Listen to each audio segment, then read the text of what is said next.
At my niece's sweet 16 that I paid for, my mom said, "This party is cheap and embarrassing. We'd be better off without you." When I simply nodded and said, "In that case, I'll stop paying their bills." My mom. My childhood is marked by one phrase, and one phrase only. Think of your brother. Like when I was 11 and won $200 in a school art contest. But when I showed my parents the check, my mom just frowned and said, "Your brother Michael didn't win anything. You should share this with him." A wave of guilt crashed over me and I handed Michael $50. But instead of thanking me, he pouted. "Only 50?" My mom sighed and told me to think of my brother, and I ended up giving him $125. Deep down, I knew it wasn't fair. It was my artwork, my achievement. But I did it anyway, because their approval mattered more than my feelings.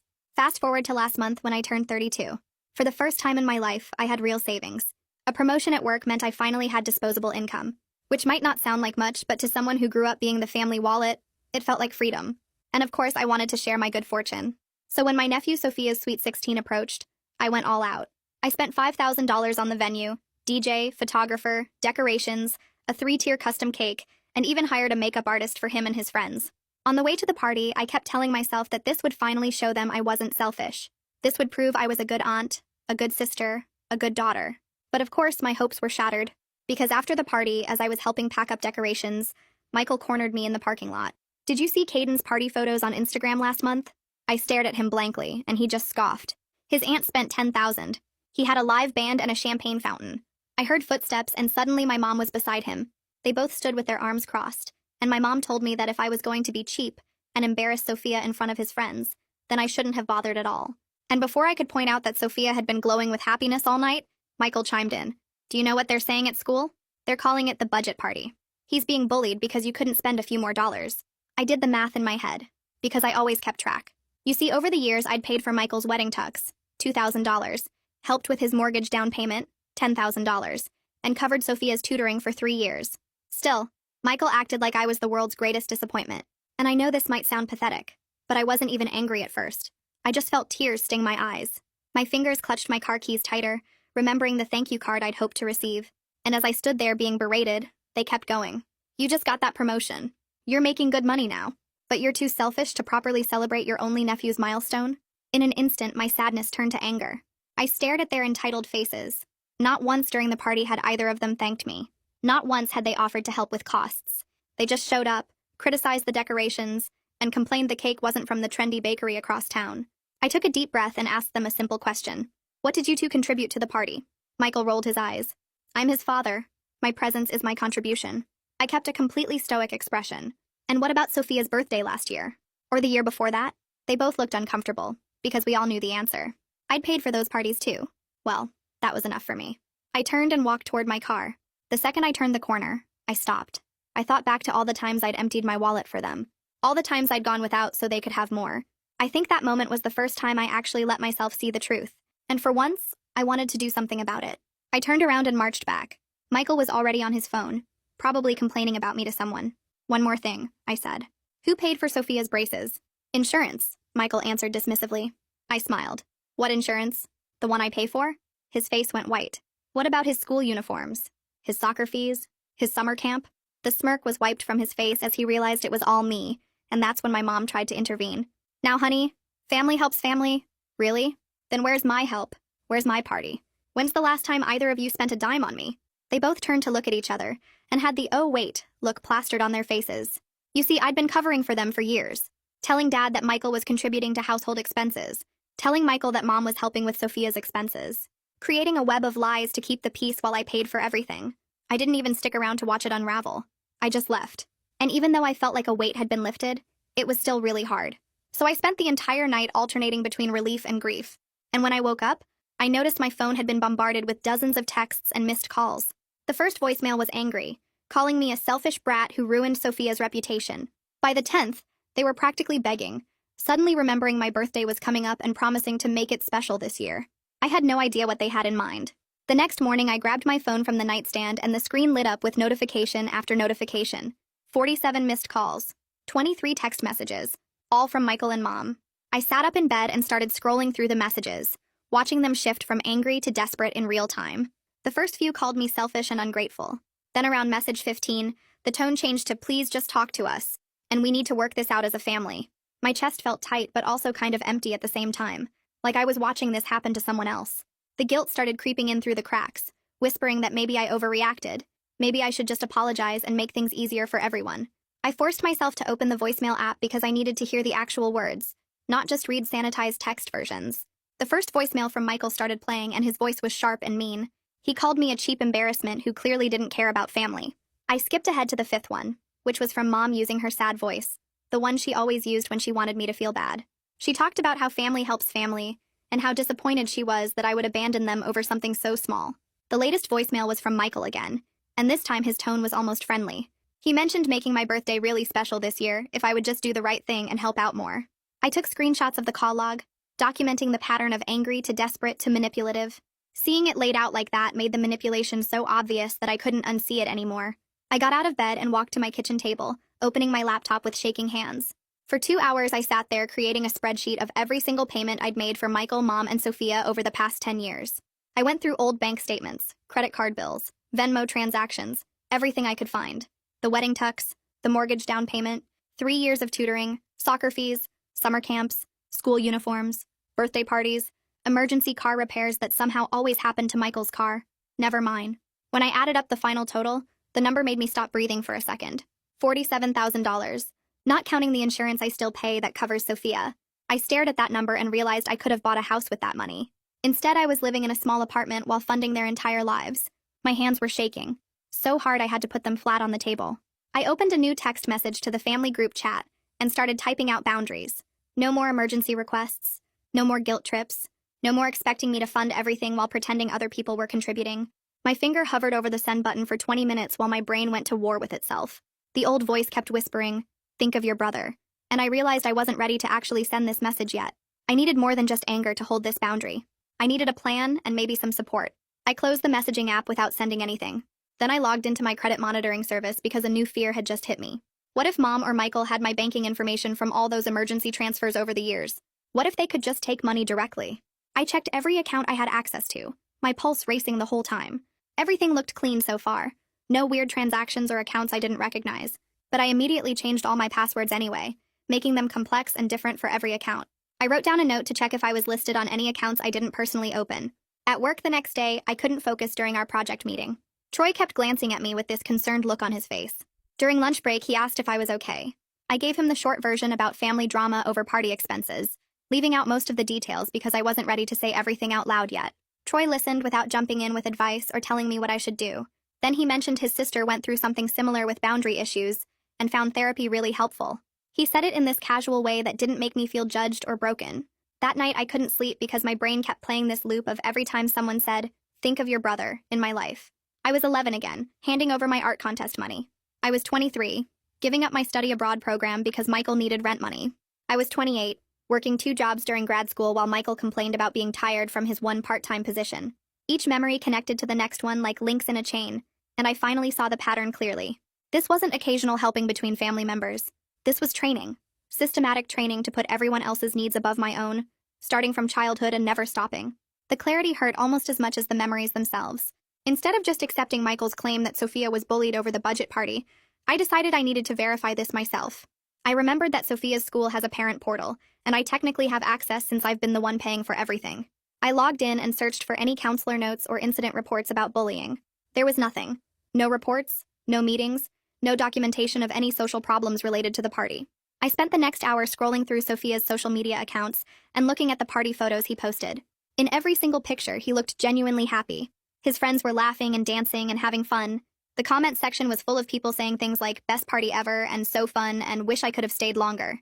Not one comment mocked the decorations or called it cheap or made any reference to it being a budget party. The bullying narrative Michael had used to guilt me was completely made up. I closed my laptop and sat in the dark for a while, letting that sink in. Then I made a decision. A firm one this time, not one I would second-guess in 20 minutes. I was suspending any new financial payments to Michael or Mom while I figured out my next steps.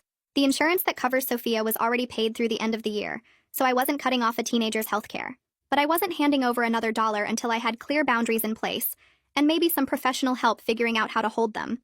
The mix of terror and relief in my chest felt strange, but also kind of right, like I was finally doing something that actually protected me instead of just keeping everyone else comfortable. I lie in bed staring at the ceiling while my brain plays the same horrible movie on repeat. I'm 11 again. watching Michael spend my art contest money on video games while I pretended it was fine. I'm 19, telling my study abroad coordinator that I had to withdraw from the Paris program because of a family emergency, which was code for Michael needing rent money and mom saying I should think of my brother. I'm 23, working the morning shift at a coffee shop and the evening shift at a bookstore during grad school, while Michael posted Instagram photos from his afternoon naps with captions about being exhausted from his one part-time job at a clothing store. Each memory connects to the next one like a chain I never noticed I was wearing, and now that I see it clearly, I can't stop counting the links. The study abroad program cost me $8,000 in lost deposits and the experience of a lifetime. The double jobs during grad school meant I graduated with worse grades than I should have earned because I was too tired to focus on my thesis. The art contest money was just the beginning. The first time I learned that my achievements only mattered if they could benefit Michael, and every time after that just reinforced the same lesson until it became automatic. I finally fall asleep around 4 a.m. and wake up 3 hours later to my phone buzzing. I grab it off the nightstand and see a voicemail notification from Mom, timestamp 2:08 a.m. I press play, and her voice comes through sounding soft and sweet, totally different from the angry tone she used in the parking lot. She talks about how family misunderstandings happen, and maybe we all got a little heated, and then she mentions my birthday coming up in a few weeks. Her voice gets even sweeter as she says they want to make it really special this year. Maybe take me to that nice restaurant downtown I've always wanted to try, so we can work through this whole situation together like a family should. The manipulation is so obvious now that I've started paying attention. I replay the voicemail twice just to make sure I'm hearing it right, and yeah, she's definitely dangling my birthday like a carrot to get me back in line. The thing is, in 32 years they've never made my birthday about me without me planning and funding the whole thing myself. Last year I organized dinner at a restaurant I liked, made the reservation, showed up, and then got stuck with the bill for everyone including Michael's family of 3. The year before that I didn't plan anything and nobody else did either, so my birthday just passed like a regular Tuesday. But now suddenly they want to make it special, right after I stopped being their personal ATM. I sit up in bed and open my laptop.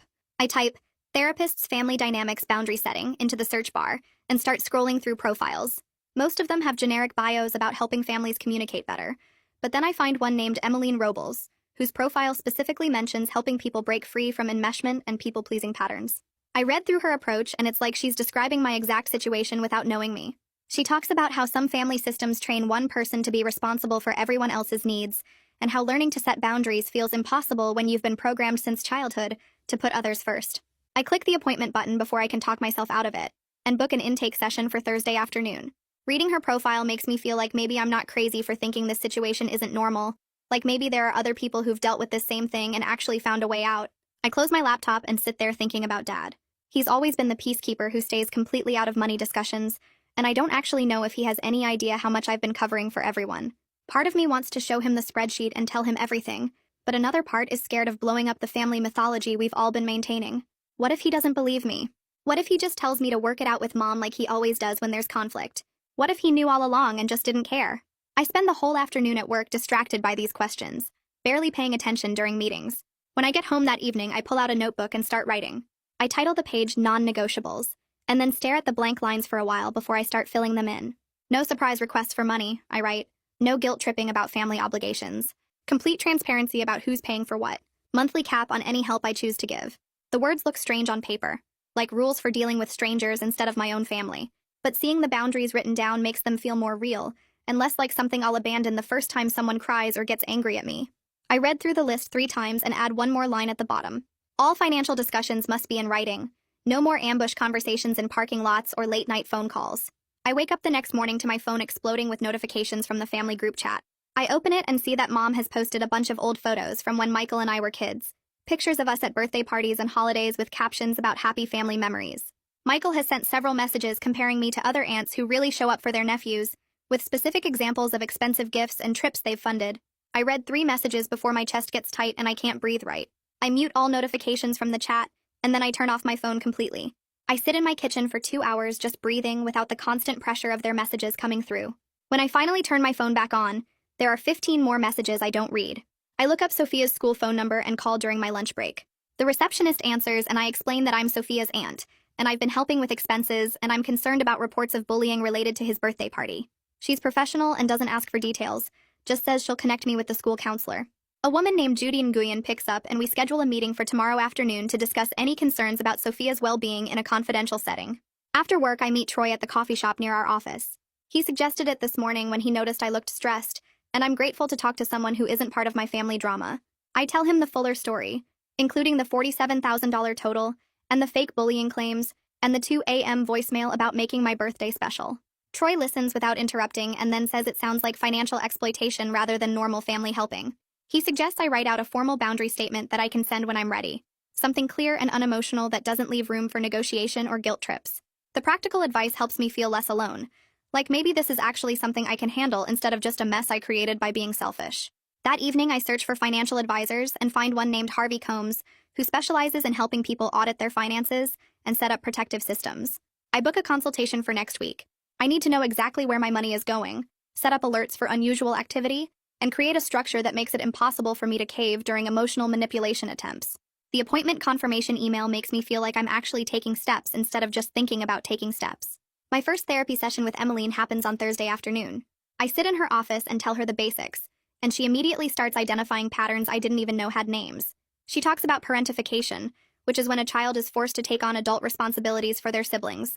She mentions golden child dynamics, where one child is favored and another is trained to serve the favored one. She explains enmeshment, where family members don't have clear boundaries between their needs and your needs. Every term she uses feels like she's describing my exact childhood, and I start crying without meaning to, because someone finally understands what happened to me. At the end of the session, she gives me homework that sounds simple but feels impossible. Take a 72-hour pause before making any financial decisions involving family, no matter how urgent they claim it is. The point is to respond from clarity instead of trained guilt, to give myself time to think instead of just reacting the way I've been programmed to react since I was 11 years old. My phone buzzed that afternoon while I was still processing everything Emmeline had told me. Dad's name lit up the screen. I answered and heard his voice, quieter than usual, asking if we could talk about some kind of problem Mom had mentioned. He didn't sound angry or accusatory, just concerned, like he genuinely wanted to understand what was happening. I agreed to meet him at the diner near his house tomorrow morning because maybe it was finally time to stop protecting everyone with my lies and show him the actual numbers. After we hung up, I printed out the spreadsheet I'd made, all 10 pages showing every payment organized by year and category, and I put it in a folder so I wouldn't chicken out before the meeting. That night I was making dinner when someone started pounding on my apartment door. The knocking was loud and aggressive, and I heard Michael's voice calling through the door that we needed to settle this like adults. I looked through the peephole and saw his face, red and angry, and something in me just clicked that I was done rewarding his ambush tactics. I pulled out my phone and texted him through the door that I wasn't available right now and he needed to leave or I'd call building security. He knocked a few more times, getting louder, and I watched through the peephole as he finally stomped away down the hallway. My hands were shaking, but I felt proud of myself for not opening that door, for not letting him bully his way into my space and my time. The next morning, I got to the diner early and ordered coffee, trying to calm my nerves. Dad arrived exactly on time and slid into the booth across from me, looking tired and confused. I didn't wait for small talk. I just pulled out the folder and slid the spreadsheet across the table. All those pages showing $47,000 in payments over 10 years, plus the insurance I currently pay for Sophia. Dad's face went pale as he started reading through the entries. His finger traced down the columns, stopping at the bigger numbers like the $10,000 mortgage down payment and the 3 years of tutoring costs. He looked up at me and admitted he had no idea the extent of what I'd been covering because Mom always told him Michael was handling things and I was just helping occasionally. I watched him flip through more pages, his expression getting more shocked with each one, and I realized he genuinely hadn't known. He sat quietly for a long moment, staring at the numbers, before he started talking about how he'd enabled this whole dynamic by staying out of money discussions and assuming everything was fine. His voice got rough when he promised to have a direct conversation with Mom about the real financial situation. He said he wanted to be part of the solution instead of part of the problem, and while I was cautious about believing things would actually change, having one family member acknowledge reality felt like real progress. We talked for another hour about specific instances, and Dad kept shaking his head like he couldn't believe what he was hearing. Later that week, I had my consultation with Harvey Combs at his office downtown. He pulled up my bank accounts on his computer and we went through everything line by line. He helped me cancel all the automatic payments I'd set up to family members over the years, little monthly transfers that added up to hundreds of dollars. We set up alerts for any charges over $50 so I'd get notified immediately if anything unusual happened. Then he created a separate savings account at a different bank, one that nobody in my family knew about, and we transferred a chunk of money there as my emergency fund that couldn't be touched by guilt or manipulation. Harvey helped me establish a monthly gift budget of $200 maximum that I could choose to use or not, and he explained that having these systems in place would make boundary holding much easier than relying on willpower alone when someone was crying or angry. I left his office feeling like I'd just put on armor, like I'd created actual protection instead of just hoping I'd be strong enough to say no next time. That evening, I spent time on my phone checking social media more carefully. I looked at Sophia's recent posts from the past few weeks, scrolling through photos of him with his friends at the school and on weekends. I checked his friends' accounts too, looking for any evidence of the bullying Michael had claimed was happening because of my budget party. What I found was completely normal teenage social media activity. There were no mean comments about the party, no posts mocking the decorations or calling anything cheap. Just typical high school drama about who was dating who and complaints about homework. Nothing that had anything to do with my party budget. I took screenshots of several posts where Sophia's friends had commented positive things about the party, just in case I needed proof later that Michael had been lying. The meeting with Judy Nguyen at Sophia's school happened the next afternoon. I sat in her small office surrounded by motivational posters while she pulled up Sophia's file on her computer. She explained that Sophia had been dealing with some social anxiety and academic pressure, but the bullying narrative about the party was significantly inflated. Judy showed me notes from her recent sessions with Sophia, where he'd actually told her the party was great, and he had fun with his friends. She said the real issue was Michael constantly comparing Sophia to other kids, and making him feel like nothing was ever good enough, like he should be embarrassed about being happy with what he had. Judy looked at me directly and said that sometime the homework I'd done about family patterns, and she started the session by asking how I was feeling about losing my identity as the good daughter who makes everyone happy. I hadn't thought about it in exactly those terms before, but hearing her say it out loud made something click in my brain, because that's exactly what I'd been grieving. We spent the next 40 minutes working through the weird mix of relief and loss that came with setting boundaries, and she helped me understand that I could still have relationships with family members without being their personal bank account. Emmeline taught me some specific scripts for my upcoming birthday that would protect my boundaries while staying connected, like saying I'm not available for that instead of explaining or defending my choices. She pointed out that real love doesn't require constant money sacrifice, and that the relationships worth keeping would survive me having limits. And hearing this from a professional helped push back against the lifetime of think of your brother programming that still played in my head sometimes. We practiced the scripts until I could say them without my voice shaking or feeling the need to add justifications, and she gave me homework to notice when I felt guilty and write down what triggered it so we could work on those patterns. I left her office feeling more prepared for whatever came next, and I stopped at a coffee shop on the way home to sit with my thoughts before diving back into family drama. The barista was friendly and the coffee was good, and I let myself enjoy 20 minutes of peace before checking my phone and seeing 3 missed calls from Michael. I didn't call back right away because Emmeline's 72-hour rule meant I could wait before responding to anything that felt like pressure. And I spent the evening organizing my apartment and meal prepping for the week instead of obsessing over what Michael might want. The next afternoon, I was working from home when my doorbell rang, and I looked through the peephole to see Michael standing there holding a cardboard box. I opened the door but stayed in the doorway instead of inviting him in, and he immediately launched into asking if I could help him organize old receipts and documents for his taxes since I was good with money. The request felt so typical that I almost laughed because here he was again trying to get my time and expertise for free after everything that had happened. I recognized this as another test of my boundaries, so I took a breath and declined his request, then pulled up the library website on my phone and showed him information about a free tax preparation class they offered every Saturday. Michael's face went from hopeful to frustrated in about 3 seconds, and he muttered something about how it would have been faster if I just helped him, but I held firm and said the class would teach him skills he could use every year. He left looking annoyed, but I closed the door feeling proud of myself for maintaining the boundary, even when he was being polite instead of aggressive. And I texted Emmeline a quick update about the interaction because she'd asked me to track these moments. An email notification popped up on my laptop that evening from Judy Nguyen at Sophia's school, and I opened it expecting maybe another update about counseling sessions or social dynamics. Instead, Judy wrote that the rumors about Sophia's party had completely quieted down at the school, and she wanted me to know that he'd joined an after-school club for art and design, where he was making friends and building confidence separate from his parents' constant social comparisons.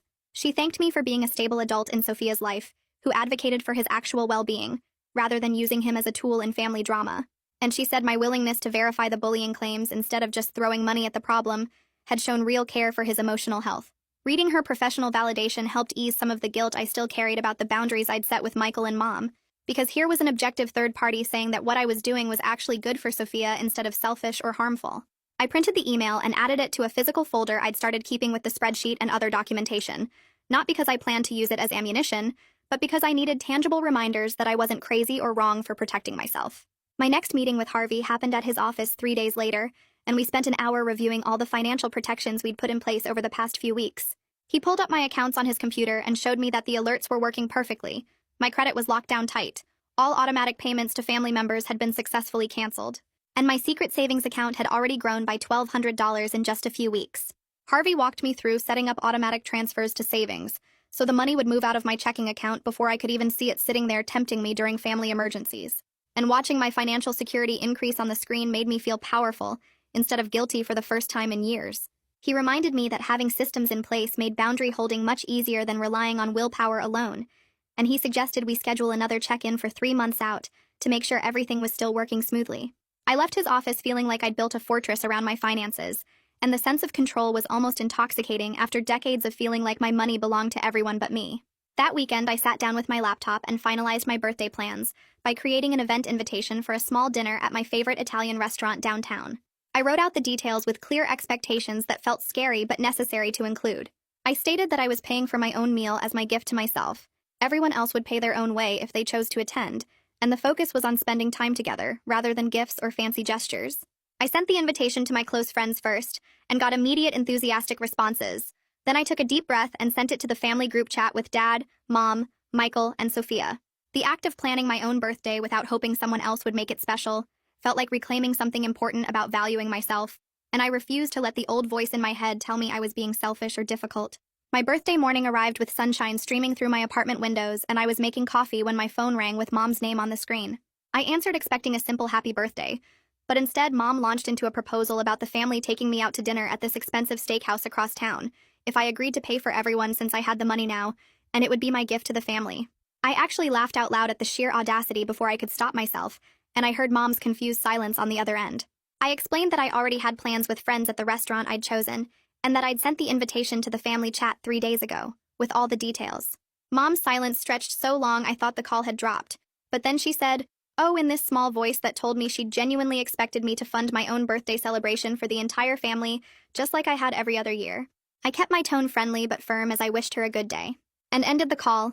Then I stood in my kitchen feeling this weird mix of sadness and satisfaction, because the old me would have canceled my plans and paid for everyone without a second thought.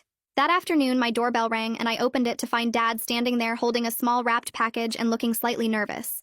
He came inside and handed me the gift, which turned out to be a framed photo of the two of us from when I was maybe 7 years old, both of us covered in paint from some art project we'd done together in the garage. Dad's voice was quiet as he told me he was proud of me for standing up for myself, even though it had been hard on everyone. And he admitted he should have paid more attention to the family money dynamics years ago, instead of staying out of it and assuming Mom had everything under control. He said he couldn't fix the past, but he was committed to being more aware and supportive going forward, and he wanted me to know that my boundaries were reasonable and necessary, even if they made some people uncomfortable. His simple acknowledgement meant more than any expensive present ever could, and I hugged him tight, while trying not to cry because this was the first time in my entire life that a parent had validated my feelings without adding a but or asking me to think of my brother. We sat on my couch for an hour just talking about memories and life and his plans to help Michael get his finances in order. And when he left, I put the framed photo on my bookshelf where I could see it every day, as a reminder that at least one person in my family saw me as more than a wallet. I got ready for dinner that evening feeling genuinely excited instead of anxious. And when I arrived at the restaurant, I found my friends already gathered at a big table near the window. Troy had brought a funny card that made everyone laugh.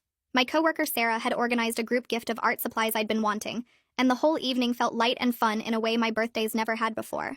I raised my glass to toast, choosing peace over approval, and Troy joked that I should send the bill to Michael as a learning experience.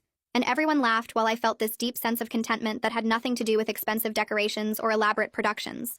Near the end of dinner, Sophia showed up looking slightly nervous and carrying a handmade birthday card decorated with drawings and inside jokes from our conversations over the past few weeks.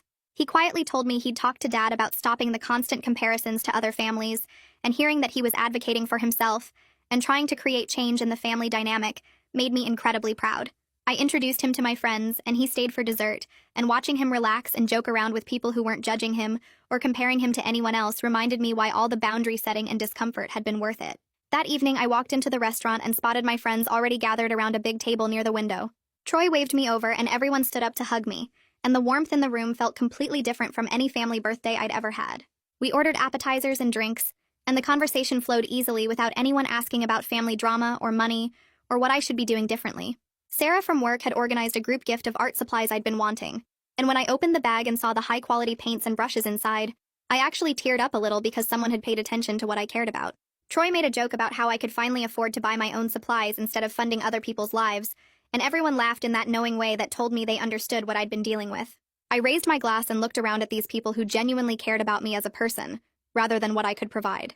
To choosing peace over approval, I said, and everyone clinked glasses while Troy added that I should send tonight's bill to Michael as a learning experience. The laughter that followed felt light and genuine, and I realized this was the first birthday celebration in years, where I wasn't managing anyone's expectations or secretly calculating costs or worrying about whether I'd done enough. We spent the next hour eating and talking and sharing stories, and I felt this deep sense of contentment that had nothing to do with expensive decorations or elaborate productions.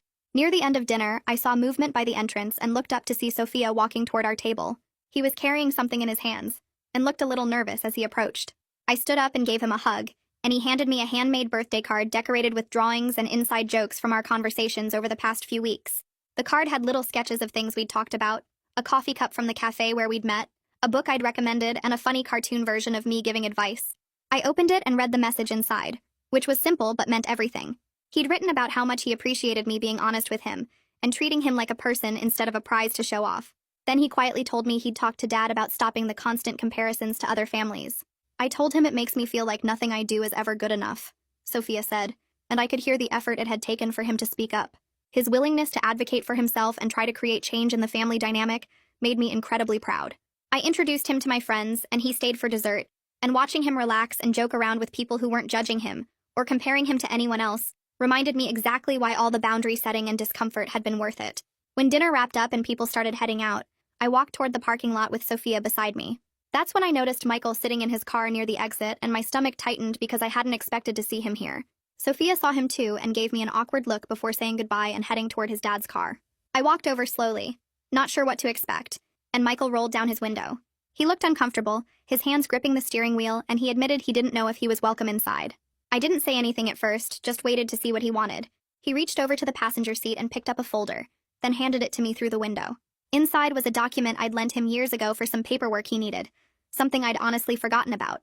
"I'm working on figuring things out," he mumbled, not quite meeting my eyes. It wasn't an apology, and it definitely wasn't real accountability, but it was the first time he'd acknowledged any responsibility without immediately making demands or accusations. I stood there holding the folder and took a breath, deciding to offer something without expecting anything in return. I told him that if he ever wanted to start making small payments toward what I'd covered over the years, I had a simple template that broke everything into manageable amounts with no pressure or timeline. I emphasized that I wasn't demanding repayment but offering a structure if he chose to take that step. His face showed genuine surprise, like he'd expected me to either demand money immediately or pretend the debt didn't exist. "You're leaving it up to me?" he asked, and I nodded. I explained that I'd done the math and had everything documented, but whether he did anything about it was his choice. He sat quietly for a moment, then said he'd think about it, and I walked away feeling lighter because I'd offered a path forward without compromising my boundaries. The next night, I was sitting on my couch watching TV when my phone rang with Mom's number.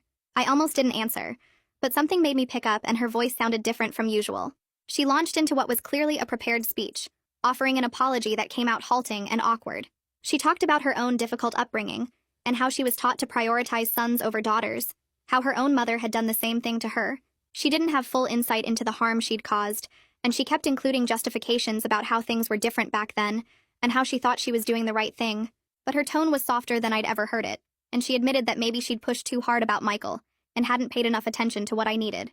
I recognized this as the closest thing to accountability I was likely to get from her right now, so I didn't push for more. Instead, I clearly stated what I needed going forward. No more comparisons between me and Michael. No more conversations about money or what I should be spending on family. Respect for my boundaries even when she didn't fully understand them. She was quiet for a long moment, and I could hear the reluctance in her voice when she agreed to try. I accepted that this was progress even if it wasn't the complete transformation I might wish for, because real change happens slowly and imperfectly. 2 weeks passed with relative quiet, and I fell into a routine that felt more stable than anything I'd experienced in years. Then I got an email from Harvey with the subject line, "Milestone Achievement," and I opened it to find a congratulatory message. My emergency fund had hit its first milestone of $5,000, the exact same amount I'd spent on Sophia's party, but this time saved for my own security and future. I sat staring at that number on my screen and felt this surge of pride mixed with relief. I decided to celebrate the win by taking myself out to a nice dinner, something I would have felt guilty about before because that money could have gone to family. But as I sat alone at a restaurant I'd always wanted to try, I acknowledged that every dollar I saved for myself instead of spending on family drama was an investment in my own well-being and independence. The following week, I had my follow-up session with Emmeline, and we spent the hour processing everything that had happened since my birthday. She helped me work through the mixed emotions of grief for the family relationships I'd wished I had, and relief at the healthier boundaries I'd established. We created a maintenance plan for handling future requests or guilt trips, including specific reminder phrases I could use when I felt old patterns pulling at me. "I'm not available for that," became my go-to response, along with, "That doesn't work for me," and "I've already made my decision." Emmeline emphasized that boundary setting was an ongoing practice rather than a one-time fix, which helped me feel less pressure to be perfect at this new way of relating to my family. A few days later, I received an email from Judy Nguyen with an update about Sophia.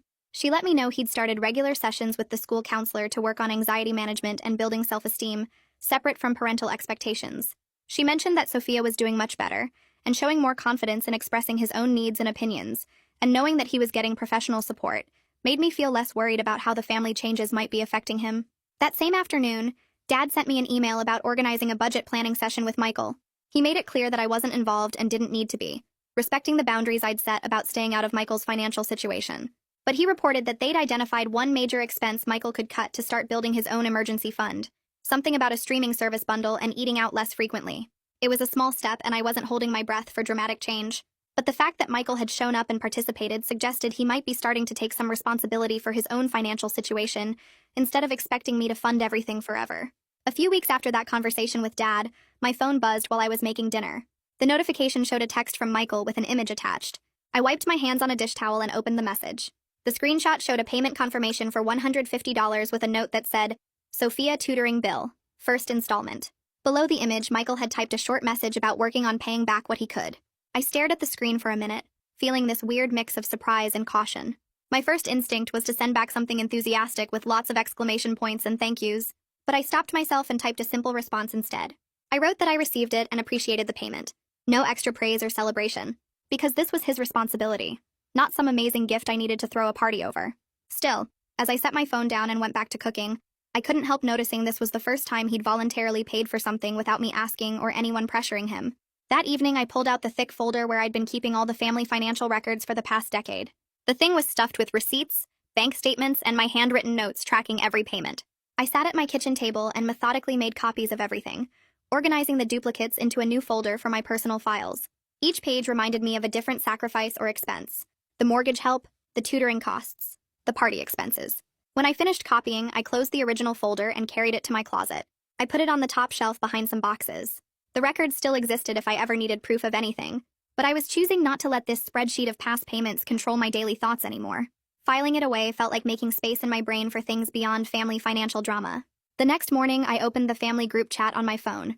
I'd been thinking about this for days, planning exactly what to say. I typed out a message proposing new rules for how we communicate. No more group discussions about money or personal conflicts. Individual text threads for one-on-one conversations only. Group chat reserved for neutral family updates and planning things like holiday dinners. I read it over 3 times before hitting send, expecting immediate pushback or arguments. Instead, Mom responded first saying she thought that sounded fair. Then Dad agreed. Even Michael sent a thumbs up emoji. I sat there staring at my phone in disbelief. Were they actually going to try this? I knew it wouldn't be perfect, and someone would probably break the rules eventually.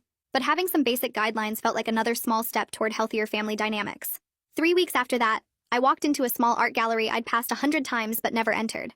I'd been thinking about buying something for my apartment for years. Every time I considered it before, that voice in my head would start calculating. How much could this money help with Michael's mortgage? What if Sophia needed something for school? What if Mom had an emergency? But today I walked in anyway. I spent an hour looking at different pieces before finding one that made me stop. It was a painting of a city street with bright colors and interesting shadows. The price tag said $400. I pulled out my credit card without hesitation. No second guessing. No mental gymnastics about whether I should save this money for potential family crises. When I got home, I cleared a space on my living room wall and hung the painting. I sat on my couch looking at it for a long time. The 11-year-old version of me had given away her art contest winnings without question. The 32-year-old version had just bought art for herself and felt completely okay about it. The family relationships were smaller now and more complicated, but I felt content with my choices. That night, I went through my normal bedtime routine, washing my face and brushing my teeth.